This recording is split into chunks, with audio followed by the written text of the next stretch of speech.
ஆனால் திமுக முதலமைச்சரோ துணை முதலமைச்சரோ யாரை கேட்டாலும் சரி, நாங்கள் எல்லாமே நல்லா பண்ணிட்டு இருக்கிறோம். தலைவர், மாவட்ட தலைவர் ஜெயக்குமார் அவங்க படுகொலை செய்யப்பட்டாங்க. இன்னைக்கு வரைக்கும் அதை யாருன்னு கூட கண்டுபிடிக்க முடியல. ஆக போகுது. அதே மாதிரி சென்னையில் ஆம்ஸ்ட்ராங் அவங்க படுகொலை செய்யப்பட்டார்கள். அதுலயுமே இன்னைக்கு வரைக்கும் ஒரு முடிவு காண முடியவில்லை. இது மாதிரி அதுக்காக தான் அந்த ஆட்சியை நம்ம சார் சொன்ன மாதிரி வேரோடும் மத்திய அரசு கிட்டத்தட்ட 12 ஆண்டு காலம் நம்மளுடைய மோடிஜி அரசு நம்ம இந்தியாவில் நம்ம ஆட்சி செய்து கொண்டிருக்கின்றோம். நம்மளுடைய தேர்தல் வாக்குறுதிகளை என்னென்ன சொன்ன மக்கள் பார்க்கிறார்கள். 5000 ரூபாய் கொடுத்தால் கூட இந்த பிஜேபி காரர்களின் சேவையை நம்மால் மிஞ்ச முடியாது போல இருக்கிறதே என்று பயந்து நடுங்கி தான் மு.க. ஸ்டாலின் அவர்கள் இதையெல்லாம் கிழித்து தொங்க விடுவதற்காக இங்கே இந்த தெருமுனை பிரச்சாரத்தில் அமர்ந்திருக்கக்கூடிய எங்கள் மாவட்டத்தினுடைய என்டிஏ கூட்டணியை ஆட்சி பீடத்தில் அமரச் செய்தே ஆக வேண்டும் என்று தெரு தெருவாக போராடி கொண்டிருக்கும் அத்துணை தொண்டர்களுக்கும் என் அன்பான வணக்கத்தை முதலில் தெரிவித்துக் கொள்கின்றேன். இந்த தெருமுனை பிரச்சாரம் எதற்காக? தமிழ்நாட்டில் திமுகவின் அவலங்களை, 5 ஆண்டு கால துரோகங்களை, மக்களுக்கு வாக்குகளை பெறுவதற்காக இவையற்றெல்லாம் செய்து கொடுப்போம் என்று சொல்லிவிட்டு அதில் 10% கூட செய்து முடிக்காமல் இன்றைக்கு கடைசி நேரத்தில் என்ன செய்வது என்று 5000 ரூபாயாவது கொடுப்போம் என்று கஜானாவை காலி செய்து தமிழ்நாட்டை விற்று கொண்டிருக்கும் இந்த திமுக அரசின் நாடகத்தை தூத்துக்குடி சட்டமன்றத்தில் அனைவருக்கும் தெரிவித்தாக வேண்டும் என்று நாங்கள் விளைகின்றோம். என்னவெல்லாம் அப்படி செய்யாமல் விட்டார்கள்? கல்வி கடனை ரத்து செய்வோம் என்றார்கள். ஒவ்வொரு குடும்பத்திலும் ஏழை மாணவர்கள் தங்களுடைய பெற்றோரின் வருமானம் பத்தாம பேங்க்ல போய் லோனை வாங்கி அந்த கடனை இந்த திமுக அரசாங்கம் ரத்து பண்ணிருமாமே. முதலமைச்சர் ஸ்டாலின் அவர்கள் சொல்கிறாரே, நம்பி வாக்களிப்போம் என்று வாக்களித்தார்கள். இன்றைக்கு மாணவர்கள் தெருவில் நிற்கிறார்கள். அந்த வாக்குறுதியை நிறைவேற்றவில்லை. இதற்கு இந்த 5000 ரூபாய் கொடுத்தாலும் பெண்கள் நிச்சயமாக பதிலளிப்பார்கள். இதே போல பல விஷயங்கள், கேஸ் சிலிண்டரோட விலையை குறைப்போன்னு சொன்னாங்க. மின் கட்டணம் எப்படி 30% கூடிவிட்டது. ஒரு 500 ரூபாய் வந்த வீட்டில் இன்னைக்கு 1500 2000 ரூபாய் ஏழைங்க கட்டுவதாக இன்றைக்கு மின் கட்டணம் அமைந்திருக்கிறது. இப்படிப்பட்ட நிலைமையில் தமிழ்நாட்டில் இவர்கள் எங்கள் சட்டமன்ற உறுப்பினர் சகோதரி அமைச்சராகவும் இருக்கிறார்கள். மறுபடியும் நான் தான் இங்கே வருவேன் என்று கூவிக்கொண்டிருக்கிறார்கள். அது எப்படி முடியும்? சட்டமன்ற உறுப்பினர் சகோதரி அமைச்சர் அவர்களை எடுத்துக்கொள்வோமே ஆனால் இந்த தூத்துக்குடி சட்டமன்றத்தில் அவர்கள் என்ன செய்திருக்கிறார்கள்? அவர் பேர்ல ஒரு போர்டு கூட காணோம். அந்த ரோட்ல ஒரு பஸ் ஸ்டாண்ட் மாதிரி வைப்பாங்க, அதுக்கும் கூட பணத்தை வாங்கிட்டு அதை வித்துட்டாங்க போல இருக்கு. அமைச்சர் என்னைக்காவது தன்னுடைய சொந்த சட்டமன்ற தொகுதியில ஒரு சிறப்பான திட்டம், அண்ணா அருமையா சொன்னாங்க, எந்த ஒரு திட்டமுமே இவங்க தமிழ்நாடு பூரா அமைச்சர் தன்னுடைய சட்டமன்றத்தில் எதையுமே பண்ணல. அதை விட்டு வேக வேகமா போய் பணத்தை அங்கங்க பதுக்கி வச்சு எலெக்ஷன்ல நம்ம எப்படியாவது ஜெயிச்சிடணும். தூத்துக்குடி மக்கள் ஏமாளிகள் அல்லர். ஒவ்வொருவருடைய திறமையை மதிப்பிட்டு வாக்களிக்க கூடியவர்கள். திமுகவை பொறுத்த வரைக்கும் ஒரு குடும்ப ஆட்சி. உதயநிதி ஸ்டாலின் அவர்களுக்கு மு.க. ஸ்டாலின் அவர்களுடைய மகன் என்ற ஒரே ஒரு தகுதியை தவிர துணை முதலமைச்சர் ஆவதற்கு என்ன தகுதி இருக்கிறது? எங்களுடைய பாரதிய ஜனதா கட்சியை பொறுத்தவரை யாராக இருந்தாலும் சரி 3 வருட காலம்தான் அந்த பதவி. ஒரு முறை எக்ஸ்டென்ஷன் பெறலாம், அவ்வளவுதான். அது யாராக இருந்தாலும் சரி. ஆனா இன்னைக்கு திமுக வட்ட செயலாளராக இருக்கிறவங்க வட்ட செயலாளராகவே இருந்து செத்து போயிடணும். மாவட்டத்தில் ஒரு பதவி இருந்துச்சுன்னா அவங்களுக்கு ஏதாவது ஒரு எலும்பு துண்டை தூக்கி போட்டாங்கன்னா அப்படியே பின்னாடி இருந்தே முடிஞ்சு போயிடணும் அவங்க கதை. காலாகாலமாக பெரியசாமி அவர்கள், அடுத்தது கீதா ஜீவன் அவர்கள், அடுத்தது மேயர் ஜெகன் அவர்கள். மேயருடைய பணிகளை எல்லாம் தூத்துக்குடி மாவட்டத்தில் பார்க்கிறோம். மாநகராட்சியில பாதாள சாக்கடை திட்டம் சொல்லி மக்கள் எல்லாம் பாதாளத்துக்கே கொண்டு போயிருவாங்க போல இருக்கு. வெளிநாட்டுல எல்லாம் நாய்ஸ் பொல்யூஷன் சொல்லுவோம். பக்கத்து வீட்டில் கேக் வெட்டி செலிப்ரேட் பண்ணி வேகமாக கையை தட்டிட்டா உடனே போலீஸ் வந்துடும். என்ன இங்கே சவுண்டு கேட்டுச்சு, நாய்ஸ் பொல்யூஷன் அப்படின்னு சொல்லி ஃபைன் பண்ணிடுவாங்க, அரெஸ்ட் வரைக்கும் போவாங்க. இந்த ஊரில் வீட்டுக்குள்ளே நிம்மதியாக உட்காந்து குழந்தைங்க படிக்க முடியுதா, வேலை பண்ண முடியுதா? காது சீக்கிரம் செவிடாயிரும். பழுதடைந்த இயந்திரங்கள் ஒரு நாள் தோண்டி போட்டு 20 நாள் கழிச்சு தான் அடுத்ததுக்கு வராங்க பார்க்கறதுக்கு. ஒரு தெருவை எடுத்தா அதை வேக வேகமாக அந்த பணியை முடிச்சோம், சீர்மிகு திட்டமிட்டு ஒரு செயலை செய்தோம் என்று இல்லை. ஏனென்றால் இவர்களுக்கு அதுக்கு தேவையான அடிப்படை அறிவே கிடையாது. காலாகாலமாக குடும்ப ஆட்சியில் இருப்பவர்களுக்கு எப்படி இதெல்லாம் வரும்? இதெல்லாம் தெரியும். 4வது பைப்லைன் திட்டம் என்ற ஒரு திட்டத்தை நான் மேயராக இருக்கும்போது அறிமுகம் செய்தேன். பெரியசாமி அண்ணன் அப்பவே சொல்லுவாங்க, மறைந்தவர், அவரை பற்றி பேசக்கூடாது. என்னன்னா அப்பெல்லாம் நான் மேயரா வந்தப்ப இந்த வாட்டர் டேங்க்ல பாத்தீங்கன்னா லாரியா நிற்கும், ஒவ்வொரு தெருவுலையும் குடமா இருக்கும். 30 நாளைக்கு ஒரு நாள் தான் தண்ணி வரும். நான் மேயராக பதவி ஏற்றவுடன் 3 நாட்களில் ஒரு நாள் விட்டு ஒரு நாள் தண்ணி வர செய்தே ஆக வேண்டும் என்று பணியாற்றி பொதுமக்களுக்கு குடிநீர் கொண்டு வர செய்தோம். அது எப்படிங்க ஒருத்தர் பதவியில இருந்து அடுத்த ஆள் 3 நாள்ல பதவியை தான் அது பண்ண முடியும்? அதுக்கெல்லாம் கொஞ்சம் அறிவு வேணும். குடும்ப ஆட்சி தேவையில்லை, அதுக்கு அறிவாட்சி வேணும். எனவே லஞ்ச லாவண்யம் இன்றைக்கு தூத்துக்குடி மாநகராட்சியில தலைவிரித்து ஆடுகிறது. அதிகாரிகளே மண்டையை பீத்து குழம்பி கொண்டிருக்கிறார்கள்.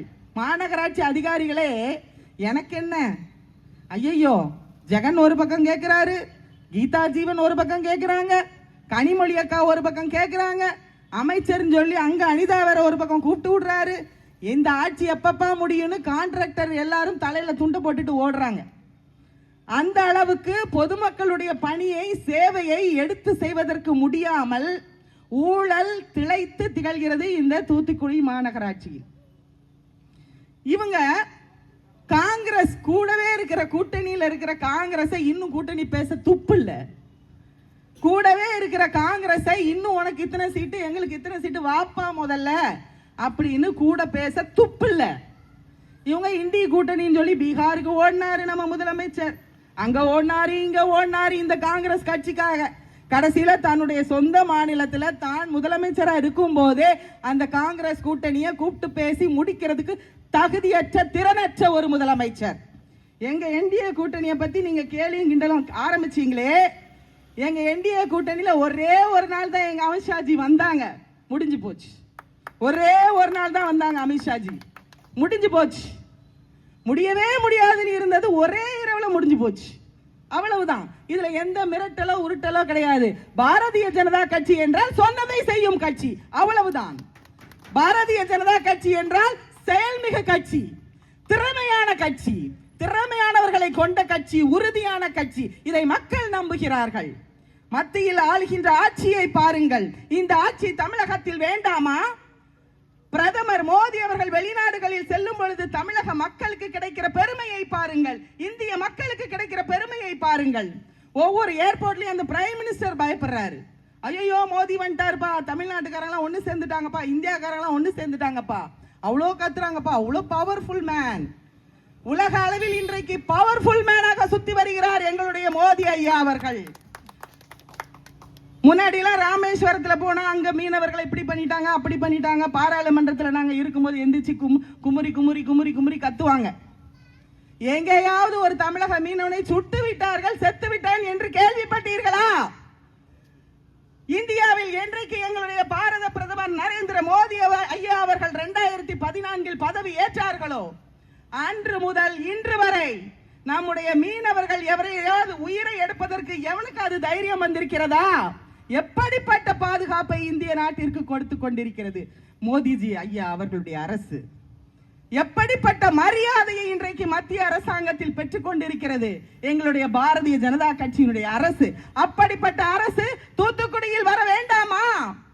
எத்தனை காலம்தான் அக்காவும் தம்பியும் ஊழலும் கனிம வள கொள்ளையும் லஞ்ச லாவண்யமும் என்று சுத்திக் கொண்டிருப்பார்கள்? அமைதியா இருந்துட்டாங்கன்னா, ஆட்சியில் இருந்துட்டாங்கன்னா எல்லாம் முடிஞ்சு போச்சா?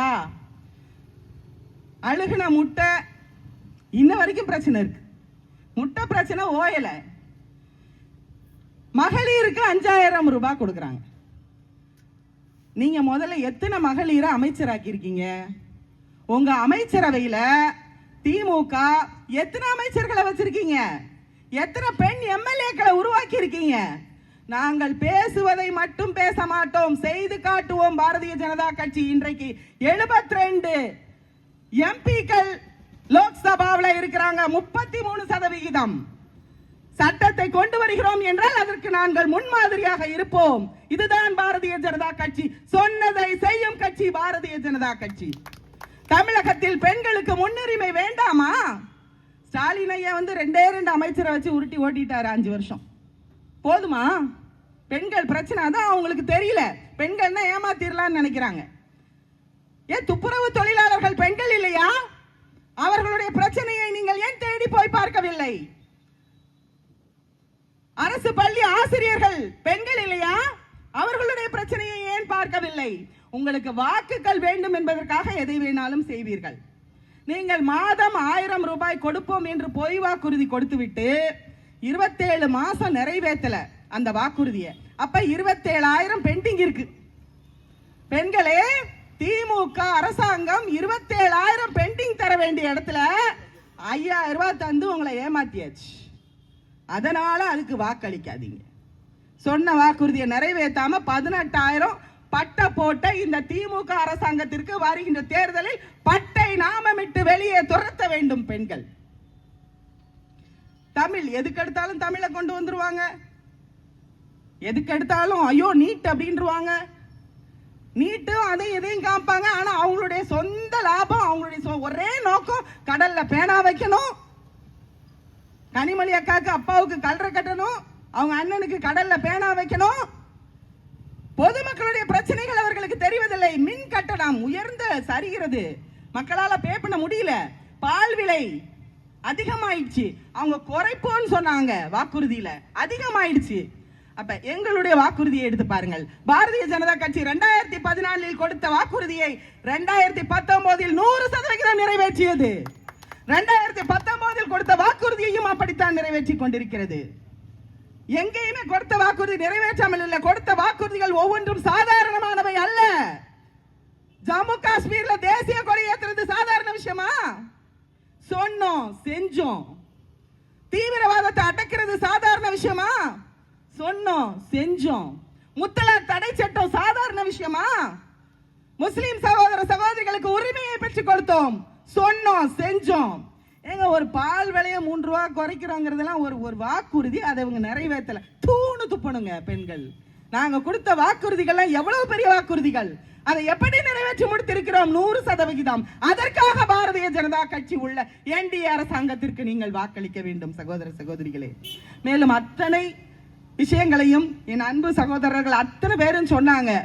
இங்கே நான் பணியாற்றிய முன்னாள் மேயர் என்கின்ற அடிப்படையில் சொல்கின்றேன். நான் சேர்ந்திருக்கும் கட்சி மிகவும் சந்தோஷமாக இன்று நாங்கள் பயணிக்கிறோம்.